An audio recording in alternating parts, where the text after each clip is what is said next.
It's an early morning out here on the job site. It is dark outside and I'm gonna sit in my truck and eat breakfast until it gets light enough to work. We're gonna be pouring the concrete today on the slab that's over the basement, and we've been waiting a really long time to get this done. We've had a lot of hang-ups and I'm very excited to see it go into place. The reason I'm here early is because we didn't finish the bracing around our formwork. It's best to get everything done ahead of time. I know that sounds like really stupid to say and it's common sense, but for some reason we always end up doing last minute things and cutting it right to the wire. I don't know why.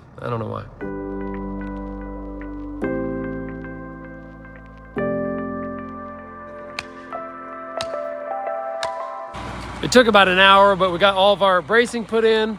The guys that were pouring were checking all the form edges to make sure that they were strong, and we added extra ones where they thought that we needed them. So they're starting to pour the concrete right now. It's looking really good. They are experts at this, and I'm really happy that they're doing it and not me.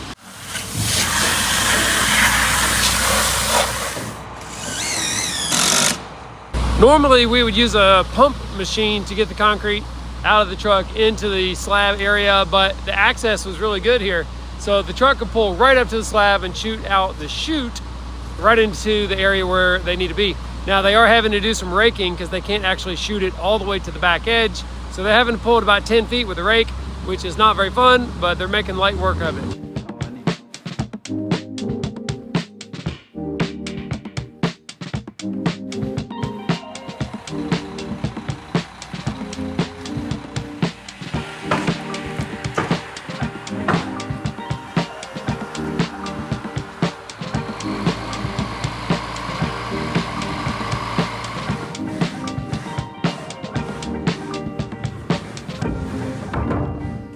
Dude, you look so small inside that window opening. I'm gonna take my shirt off. I don't think that's gonna help. It looks to me like the pour is going pretty smoothly. The guys are almost done placing the concrete, then they'll begin finishing. In the meantime, though, we are going to work on some framing. There's a little bit of zip wall sheathing to install. Jason's gonna work on that. And then I'm gonna go inside and start building the fireplace in the living room. It's about 16 feet tall, 6 feet wide, and 2 feet deep. We're gonna leave out all the framing in the place where the actual fireplace goes because we don't have a fireplace picked out and we don't have one on site. So we're gonna leave a giant opening so that we have room to frame back into the actual size when we get it. And like always, we're trying to do our blocking in such a way that it's easy to get insulation in behind of it because all of this is built on an exterior wall. If it was an interior wall, I wouldn't care at all, but it's really important that we don't make cavities inside the exterior wall that can't be reached later with insulation. Let's have a look here. You can see we have our nailer in place here on this side, up for a ways, but not to the top yet. And on the other side, the ladder style blocking, we call it, is installed up a little ways. And we're gonna build this in 2 sections.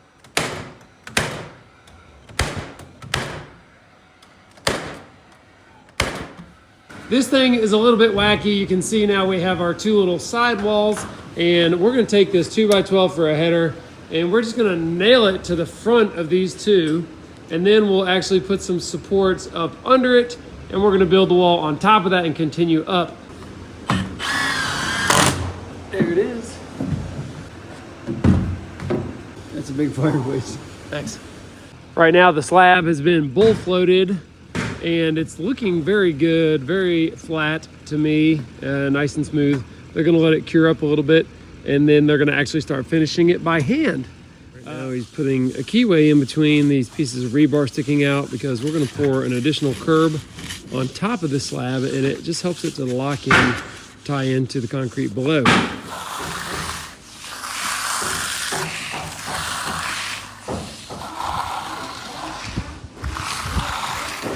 At the top of our first sectional wall here, you can see we have our header, and I put a nailer along the back to support a flat piece of material here. We're just gonna use a piece of subfloor as a support to stand on so we can work above, but also it's a draft stop so that air from down below in this area doesn't travel upward and draw like a chimney effect. Also, we have to block in between these stud bays here for the same reason that we can't have any stud cavity higher than 10 feet. without any kind of blocking in it. So we're gonna block those off and then cap this off and then build some more walls. We still have a ways to go to get to the bottom of the truss.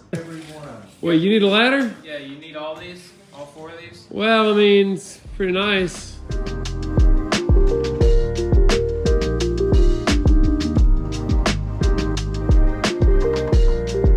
You can see here we have our front frame wall put in place. It looks great and all, but if I shake on it, you can see really how wiggly it is, and we don't want that. So we're gonna add a diagonal brace on the inside, and then we're gonna add another piece of Advantech flooring, just like we did on the bottom layer, to the top of this one. At that point, we'll be ready to frame through the roof system and get this thing to go up above the roof.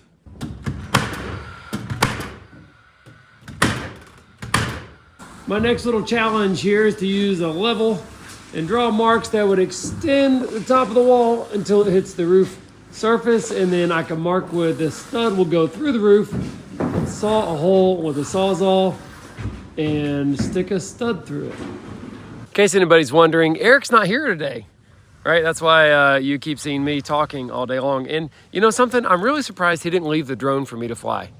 I mean, come on. I mean, I'm not surprised. I could fly that thing. Dude, I'd be filming everything all over the place. I'm on the roof now, and you can see the 4 holes that represent the square that I want to cut. There's one on each corner of the fireplace.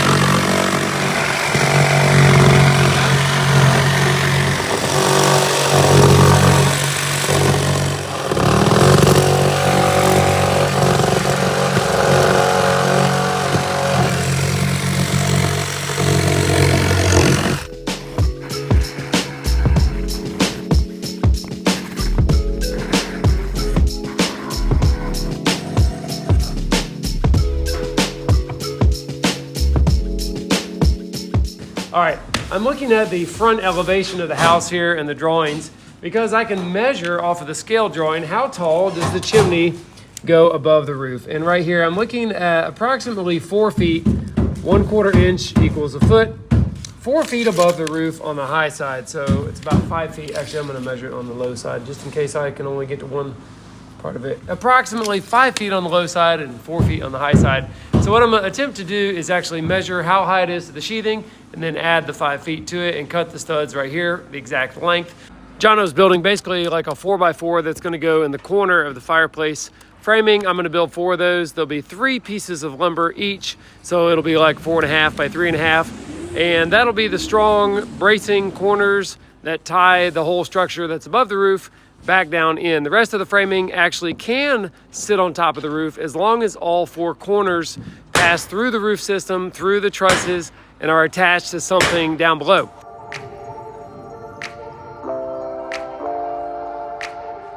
Hey, it looks good. It's hard to believe how much work is just covered up right there. Yeah. Like weeks of work, and it just looks like concrete. To be fair with you, that's the end goal right there. It is, I know. It seemed like it would be more like, wow, you know? But it's just flat concrete. What's the banana peel doing? I'm not gonna fall for the banana tailpipe trick. Yeah, look at that concrete. So this is exciting. Now that the slab's done, we can finally set the last 4 floor trusses on the main level that sit on the slab. They are 17.25 stick up. This is 18.75, which is exactly what it's supposed to be. We're gonna put down 1 layer of PT plate on this. Trusses will sit on that. And this floor will be pretty much done, finally. I don't think this board needs a sill sealer per se, because this is inside and inside. But Jeremy, standing here, made a great point that if someone was to come in here, park the car, and it was wet, a bunch of water drip off, it could run right in the house, potentially.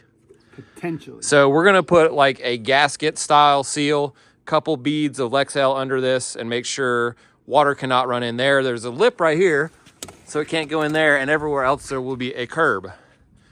So that was a good idea. Yeah. How many trusses are there down there? 4. 1, 2, 3, 4. 4. Huh. I'll have to change the layout because it's looking like I need 5. I hope these fit because this was the section we had to carve out over here with the grinder. What's your number? What's your number? I don't want to know. My number is, let's call it, to be safe, 80 and 9/16. And that's your drop down. Okay, 89/16. Oh, we're clear by like a ½ inch, boys. Oh yeah! Nice.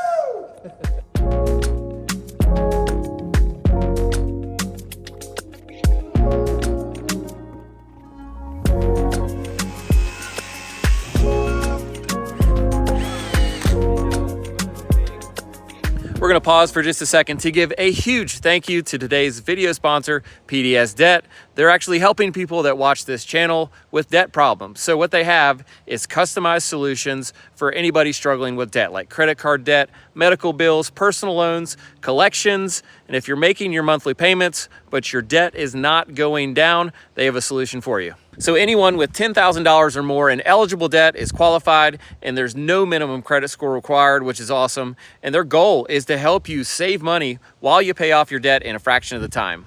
So no one really wants to talk about debt. It's not fun, but the cold hard truth is that a lot of Americans are going to go into debt during this holiday season. In fact, last year, half of all Americans went into debt to pay for the holidays. And this year, it could be you, it could be me, I don't know. But the best thing we can do is plan ahead and try to get solutions ready. You can start planning today by heading to pdsdebt.com/Perkins, and they have a free debt analysis, no charge. It only takes 30 seconds. So if you click the link in our video description or just head to pdsdebt.com/Perkins, you can do that and get prepared. Thank you, PDS Debt, for sponsoring our video. Let's get back to work. Jason's getting the measurement for our band board here by using a big stick as a straight edge. It is, 9 1/8. 9 1/8. Check it that in. 9 and, yeah, this one's like 9 and 8.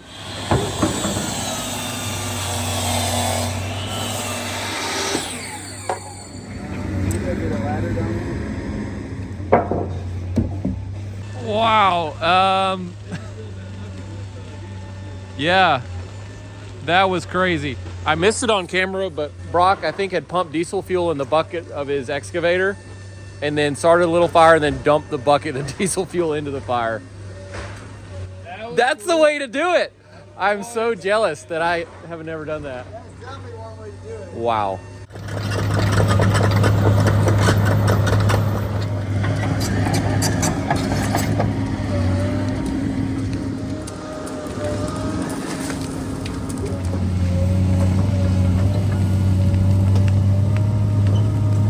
We've got our last piece of band board going on the end of these trusses, but it's not going to go on really easy because these trusses are not all 1.5 inches from the edge of our PT plates. We're measuring each one, like that one's about 3/4.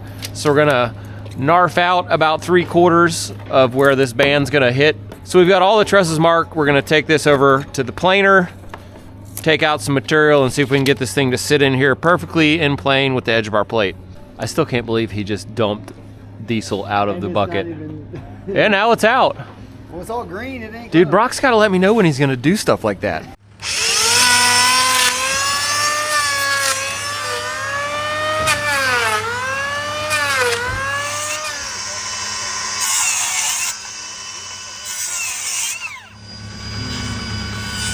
you go. It's not much better, but It's better.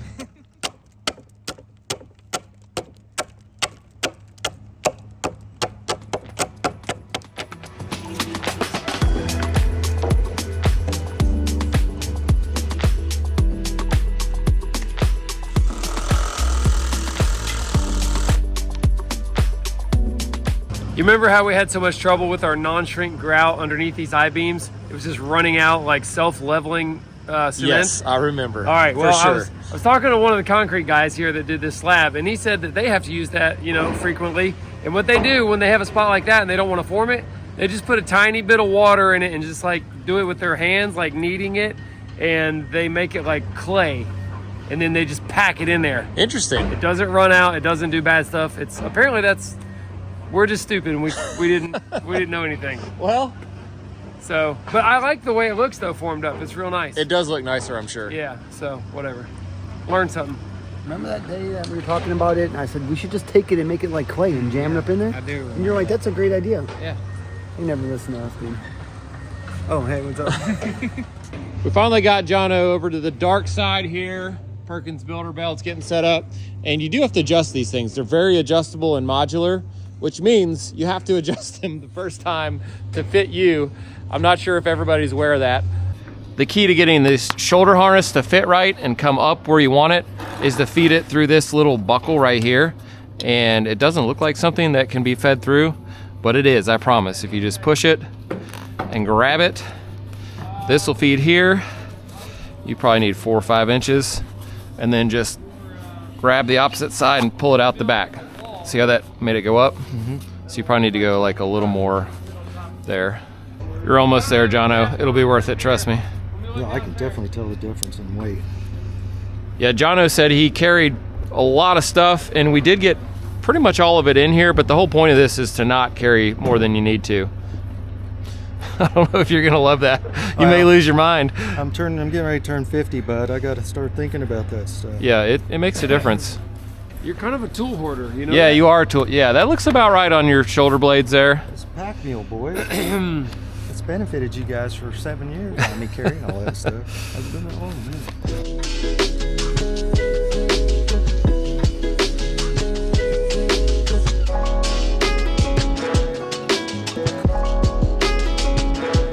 What's all the commotion over here?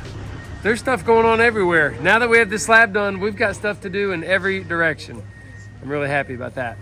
We have a line chalked here on the edge of the slab that's gonna make the dividing wall between the garage and the house. Okay. It's a 2x6 wall. We're gonna start by screwing down some pressure treated plates to the slab, but I'm trying to figure out when this intersects the formwork. See, we're gonna pour a little curb here. Yeah. How should it go? That's what I'm trying to figure out. So I'm marking it out, measuring and thinking, but you guys can go ahead and get a stud height, an average stud height, and start cutting pieces for this wall. You want us to build just like a mini truss height wall, just like that high right here. That's right. It Okay. will look exactly like a little truss, and then we'll deck over top of it and then build a regular wall on top of that. Okay, that's great. We actually could build a full height wall all the way down to the slab. Yeah, but and then we'd have to put fire blocking in it and divide it. So Oh, yeah. it would be more work, I think, than just building a short wall first. How many you want in here? Four. Yeah. No, that's good. That's good. We're gonna check in a couple places from the plate up to the top of the trusses using a big stick for our wall height. Right here, I'm 17 1/8 if I'm reading this totally crappy tape measure right.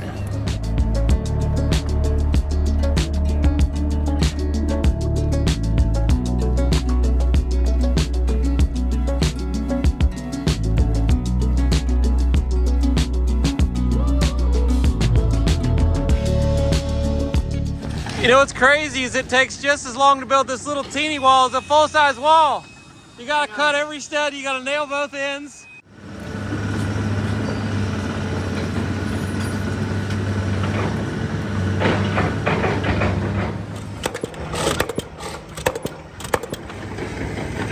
Here, do you want me to run the screw in?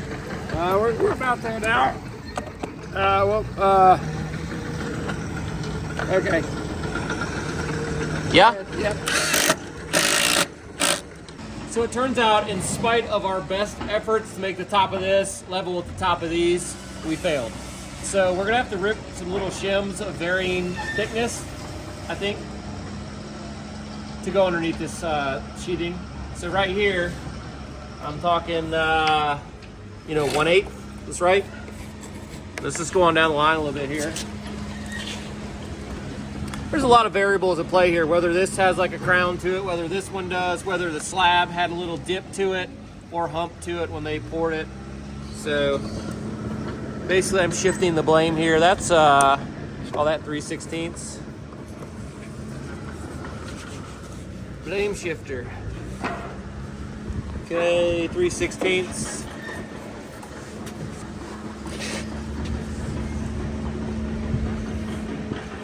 I'm gonna go quarter there. 0. Yeah, babe. Nice. It's good right where we measured it. When Jason's got a camera in his hand, dude, he's like a ballerina. He's all. Is that what you were doing? Yeah, bro. I got dude. Go back to the footage and see the shot, bro. You'll know. People be watching the video, they'd be like, "That's good. That's good." Wow, Jay must have the camera. Look at that shot, dude. You'll see, bro.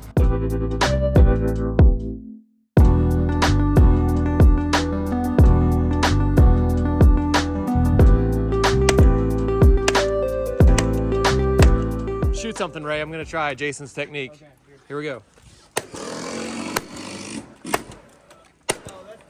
That's Definitely not what ballerinas usually. that was like the opposite of what a ballerina. That was the most unsmooth I was like thing ever. going up and down like a ballerina. I hate to break it to you, but when you were dancing around like a monkey just then, dude, Brock was up on the hill just staring at you like, what the actual? But dude, he knows me well enough already. He's probably like, no, that was. I think we're good. I think that did it. It's amazing how hard it is to get anything to line up without really trying hard. Jamie's got the first section of concrete form built here to build up our curb 8 more inches high to keep our framing up that high off the slab and out of the dirt. What are you thinking? Well, there's a few things of concern because we're adding on to an existing slab, and the biggest concern is that we want this thing to stick to what's here, and we don't want it to have a chance to break loose, you know, as a whole piece. So in order to make that happen, you can see we've already put 5/8 rebar sticking up out of the slab, and that goes all the way down into the wall below the slab, so that's good. In addition to that, I'm gonna maybe drill in some 1/2-inch diameter anchors that will stick out, maybe only like 2 inches each. So With a head on them? The head of the bowl, it'll go down 2 and stick up 2. Also, you can see I've roughed up the surface with a diamond blade on the grinder to really give it some bite, and I think that'll help the concrete bond to this concrete. But that's not all, folks. I'm gonna use some of the, I've got some of that concrete adhesion promoter. Okay. And it's like a liquid, it looks like a white liquid kind of stuff. It's a polymer, and I'll brush that on, and that'll be something that we add right before we pour. Maybe it has to dry. At any rate, I think it has to tack. I think so. So we're gonna do basically everything you can imagine in order to make this stick as good as possible. And we're gonna put steel running, you know, down the length of it to give it its own strength. And, You're about to get stung by a bee. And anchor bolts in the top of it to bolt down our treated wall plate. He is on his mouth. Oh, dude. Oh. Dude, you tried to fly it in your mouth. Dude, this thing likes you. Dude, if you get stung in the face, it's gonna... Dude, he's gonna fly inside your glasses, behind your glasses. Oh, Yeah. no. It's probably on our back somewhere.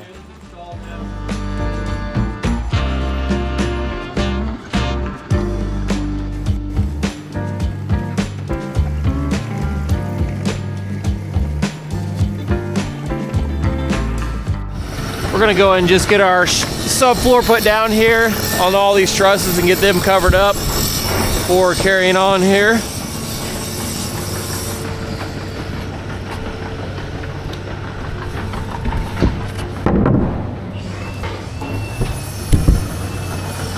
See if you can bump it in.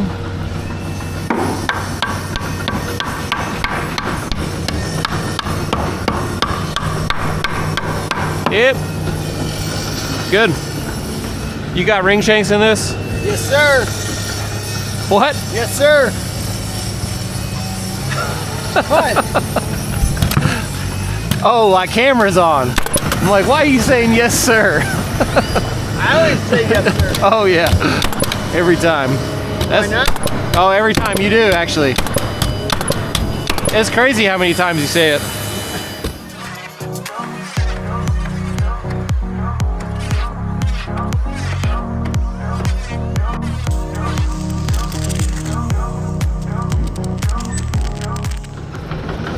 See if our little flag cut lines up. Okay? Yeah, I think it's gonna line up pretty good. Here we go again. We're having to make an adjustment to another thing. This band board, it turns out, was out of square to the end of the house here. We're having to make a cut on the end of this band board here. We pushed the other band board in because when we installed it, we didn't really check if it was square to the end of the rest of the structure, and it wasn't. But we didn't know it until we started putting the sheathing down, and the sheathing was like 0 to 1/2 inch exposure at the top of this thing in one sheet. So we're gonna make it right, make everything square. I'm gonna throw this sheet back down to give me a reference to what is square and what is not. Hopefully this was cut nice and square on the end. Okay. So I'm showing that I need to come out about to there. So let's do that. That should be good. That seems to have this really nice and square to our sheathing and the rest of the house. I don't know if it's the right length though, like if the dimension of the room is exact, but I'd rather have it square, even if it's like a 1/4 inch from the dimension that it's supposed to be, as far as just ease of completing the walls and the roof and all that. Okay, please tell me we're good now. Are we good?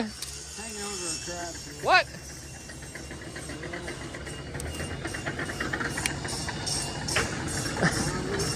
Ain't good? I think he's just messing with me. No, it's a little, it's hanging like a 16. You measured it. I know, you cut it long. I didn't want to say anything on camera, but you called me out. I gotta be honest that all this rigamaroo and fixing things that come up is what we did not include in our original videos from like 2019 because we were afraid that people would think we're idiots. But it turns out that is the process of building, is figuring out all the problems and fixing them and making it good. So that's why we're including all of the problems we encounter and trying to make it as real as possible. And I think you'll just get a better idea of how to build by doing that. We ran into problems? We didn't have any problems. Perfect every time. Nice. Don't do it, Ray. He's thought about jumping this ditch. Oh boy. Okay. That's one way to do it. That's our sewer line going out to the septic tank. And we couldn't bury it because it didn't get inspected. It's a separate inspector from the guy that does the septic lines. Jordan. What's up, man? Hey, we just wanted to let you know we're getting ready to put the last piece of the flooring down on those trusses. No way. Right now it's happening. Wish you were here to help us. Well, let me see this, man. Oh, he's gonna FaceTime us.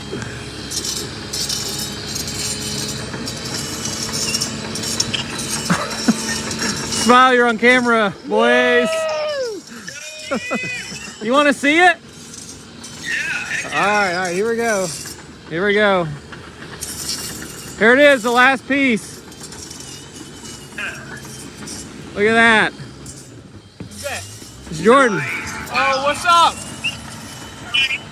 What's up, Ray? What's up? So these guys helped us put down most of the floor like 2 months ago. 6 months ago. Let me put down one sheet. Yeah. Well, we just thought you'd get a lot of joy out of knowing that it's done. Yeah, we're watching your videos, man. You guys are moving. We're finally moving. It's not 95 degrees. What are you guys up to? Oh man, we're doing some really exciting stuff. Check this out. It's we're putting in a trim kit for a microwave. Ooh, that sounds terrible. It is. It's taking us 2 days. Yeah. Trip down the stairs. Wow. If you can do that, you can do anything. That's what I say. Yesterday we had the water heater installed. Yeah. You heard of a condensing water heater? Yeah. Yeah, we did one of those. We got one from State. $3,100. Woo. Wow. Jason would be proud. Yeah. Well, you boys stay safe. Yeah, we will. You too, man. We'll see you soon. Yes, sir. Later. All right. Yo, what's up, Rad? What's up? Yeah. We miss you guys. Yeah, we miss you. All right. See ya.